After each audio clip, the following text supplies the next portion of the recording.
No niin. Vihdoinkin päästään päällystämään vaappuja aidolla muikun nahalla. Pääasiassa laitan muikun nahkaa näihin uusiin 90 minikovis-aijoihin. Tai no, 90. Valmis vaappu on kyllä sitten 10 senttinen. Kun mä tuossa vuodenvaihteessa suunnittelin minikovis-aihiota, niin mulla oli 3 tärkeää juttua, mitä sen aihion pitää täyttää.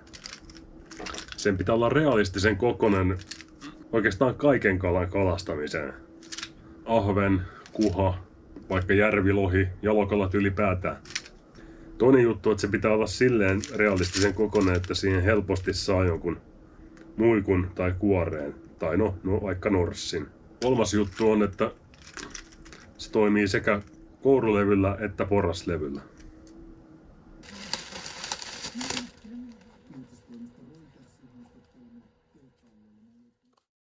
Sivussa tulee tehtyä isompaakin muikkua tähän vanhaan tuttuun aihioon. Lisäksi tuon aiemman pyrstöllisen vaappuprojektin innoittamana veistelin muutaman pyrstöllisen muikkuaihion.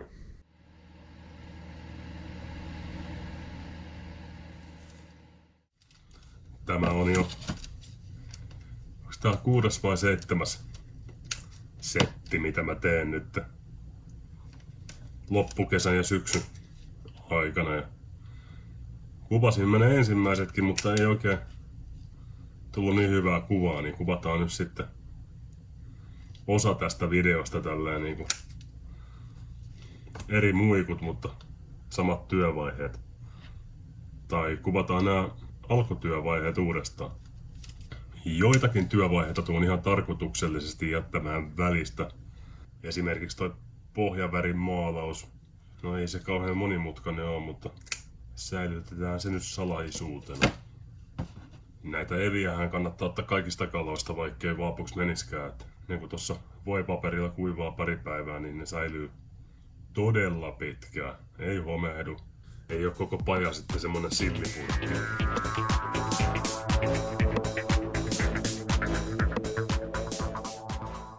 Sen verran vaan kuivataan, että pinta on kuiva. Tämä on aika tarkkaa hommaa. Jos nahka kuivaa liikaa, se on hankalempi irroittaa, mutta myös liian vähäinen pinnan kuivatus hankaloittaa nahan irroitusta sekä varsinkin puhdistusta. Jos lämpöpuhaltimen ilmavirta on liian kuuma, niin kala alkaa kypsyä, ja sitähän me emme halua.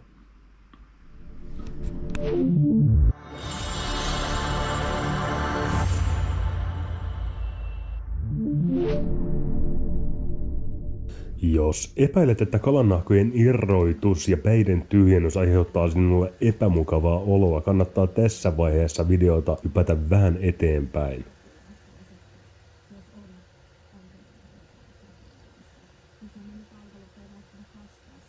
Jonkin aikaa tein tätä paljain käsin, mutta jossain vaiheessa tajusin, että hanskat kädessä tämä rääpiminen on paljon miellyttävämpää.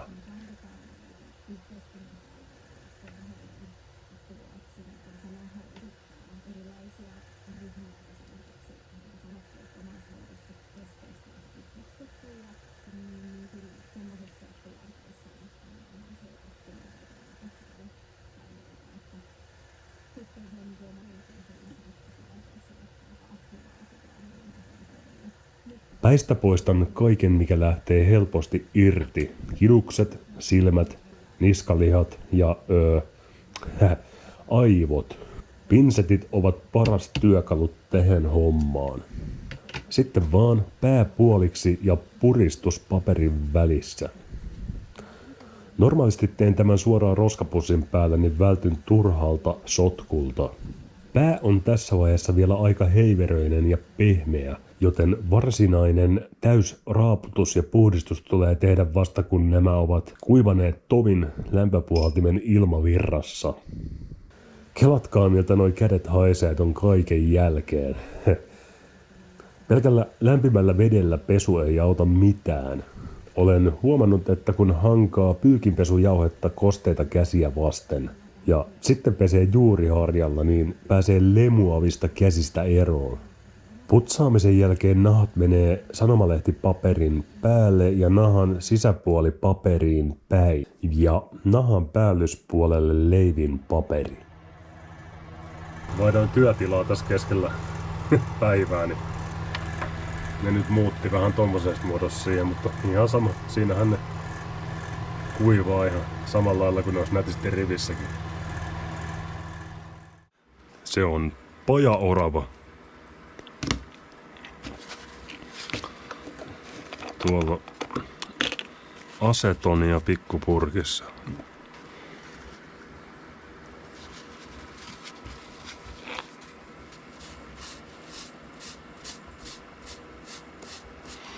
No ja heti kuivalla perään kaikki rasvat ja epäpuhtaudet pois. Sitten varovasti toi suomupuoli. Mä oon kyllä sitten liimoa ennen lakkausta niin vielä ottanut ihan kevyesti asetonilla ton miten sanotaan asetoniini. Asetonilla ottanut ton päällyspuolen vielä itse vaapusta sitten.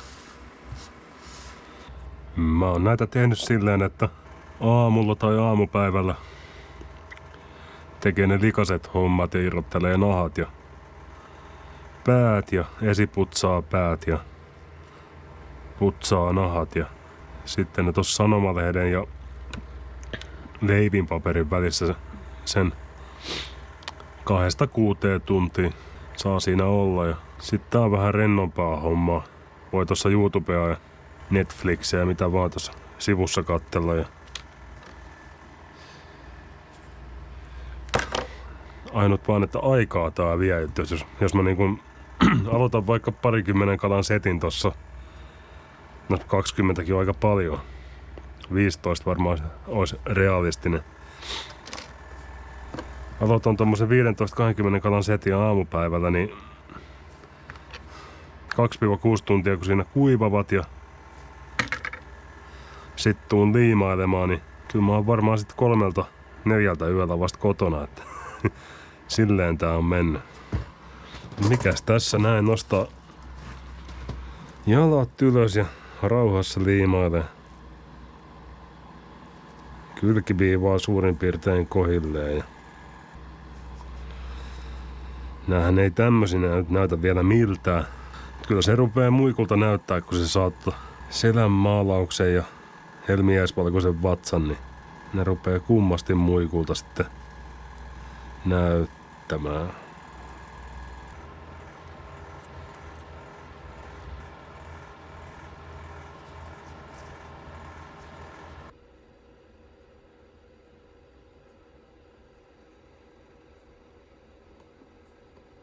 Kello menee yli puolen yö jo ja minä vaan pajalla näitä päitä rapsuttelen.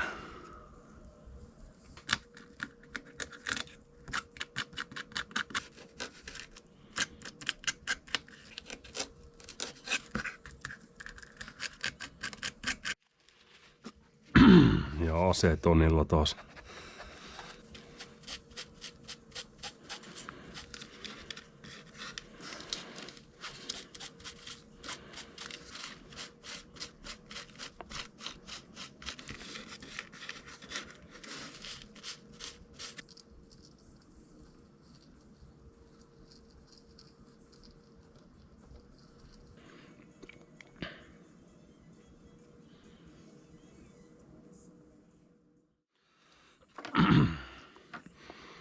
Noissa taipusissa kohdissa on tommonen kikko 3.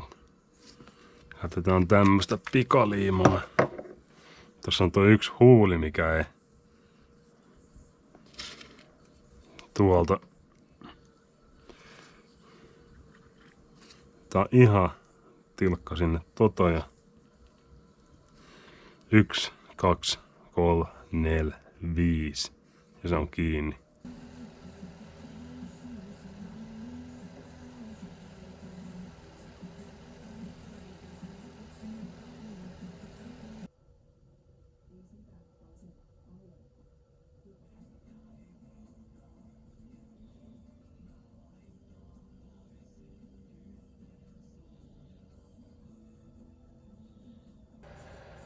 Joo, ne ois naha- ja päänkiinnityksen jälkeen nyt 2 lakkakerrosta saanut. Ja nyt sitten hiotaan niska, leuka, saumojen reunat ja taas lakkaillaan, että saadaan nätti tasainen lopputulos. Sitten taas hiotaan ja sitten pääsee selän ja vatsan värin laittamaan.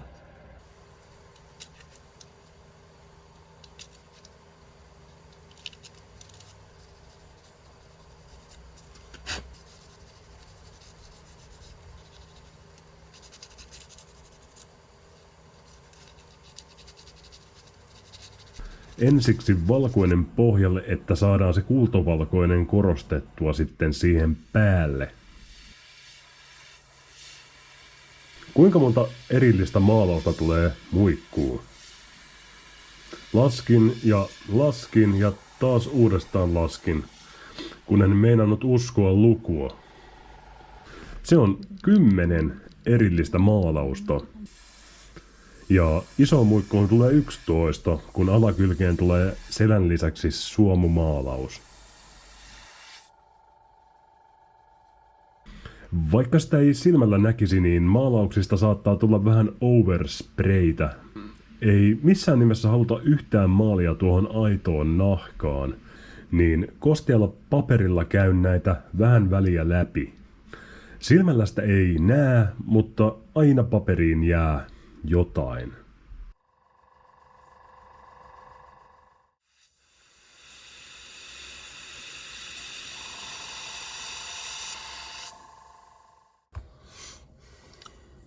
Tää voi säkkiä kuvitella, että se on valmis. Saatiin kultavalkoinen vatsa ja musta selkä. Mut ei, kyllä me joudutaan sotkea toi selkä vielä.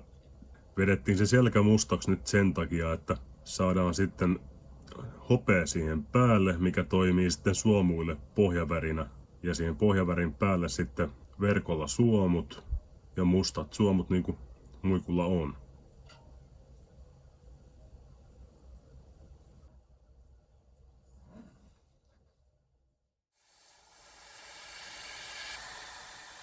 Maalaukset sai reilun päivän kuivaa, niin kestävät paremmin sitten tuon verkon rasituksen.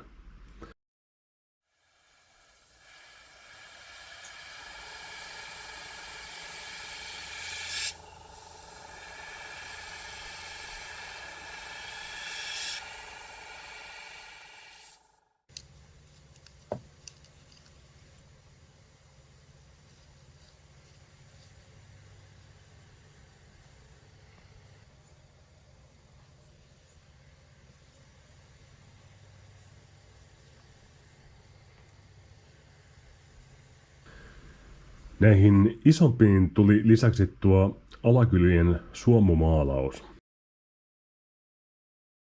48 tuntia odottelua ennen lakkausta. Näin minimoin riskin, että liotinlakka sekoittaa tai valuttaa värejä. Mitään vesiohenteisia suojapinnotteita en halua näissä nahkavaapuissa käyttää. Silmän paikkoja täytyi mallata osaan jo ennen tuota maalausvaihetta. Jokainen vaappu on silmien osalta tehtävä erikseen. En päiden liimausvaiheessa juurikaan näe tarpeelliseksi saada silmiä ihan kohdilleen. Olen käyttänyt näissä 7 ja 8 millin silmiä. Sitä, mikä sopii juuri siihen yksilölliseen vaappuun. Aivan muutamaan olen laittanut pienemmän 6-millisen silmän.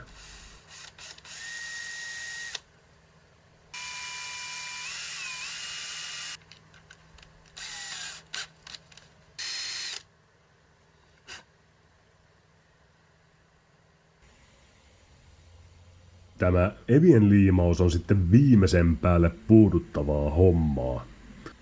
Mutta ei tuhlata teidän aikaanne tähän, vaan hypätään seuraavaksi maalaamaan evien juuria ja silmän pohjia.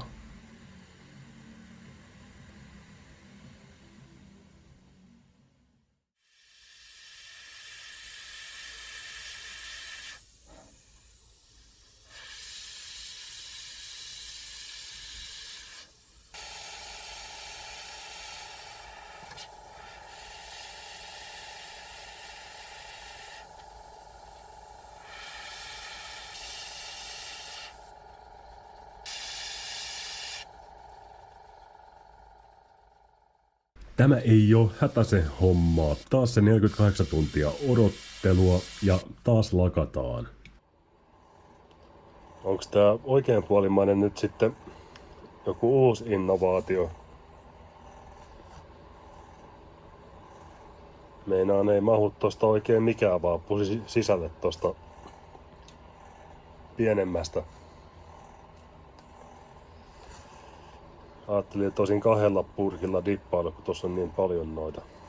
Eli tässä vaiheessa halutaan vaihtaa Cabin Heart-lakka tähän LV1. LV1 käytän ohennettuna, niin saadaan monta kerrosta sitä näihin pintalakaksi.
Jos jollekin tuli nyt semmonen fiilis, että auttamatta pakko saada tommonen 100-millinen muikku, niin laittakaa mulle mailia. Löytyy tuolta videon tiedoista. Ei kommenttikenttää, vaan mailiin.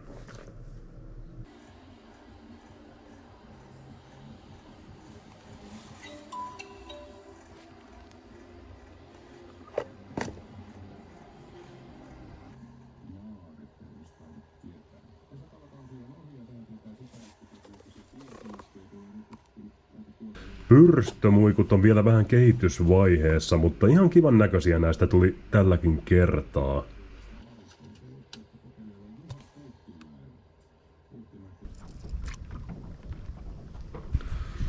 Samaten isot muikut täytyy varmaan kurkata sitten toisella lyhyemmällä videolla, jonka voisin kuvata seuraavalla kerralla, kun saan käsiini oikean kokoista muikkua.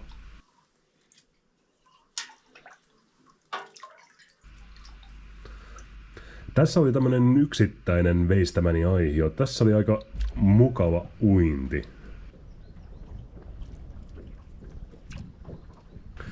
Muistakaa painaa peukkua. Kanavan saa kans tilata, mut ei oo pakko. Kiitos kun katsoit videon ja palataan taas asiaan. Morjens! Moi! Mä oon pahoillani, mutta susta tulee vaappu.